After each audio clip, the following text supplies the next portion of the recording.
Ang challenge, estilo ng pag-arte, gamit lang ang mga mata. Ito, paturo tayo kay Dennis. Sige, ano muna nating emotion? Happy. Happy. So, kailangan makita po dyan, siyempre, di ba laki yung mata, tapos sa mata pa lang, makikita mo na nakangiti yung Pag masaya ako, sumisingkit lalo. ako din po. Kaya ni Dennis may bigong, chino. Happy. Malungkot, Dennis. Paano ba? Pala, maghugot ka ng mga lungkot mo sa buhay. Wala ka naman lungkot sa buhay. Paano mo nagagawa yan?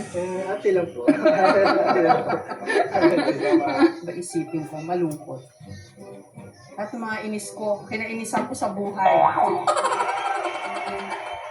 Next! Kinikilig. Paano ba, Dennis? Kanino ka ba kinikilig? Sa asawa ko po. Safe answer. Siyempre. Paano? Anong gagawin ko? Parang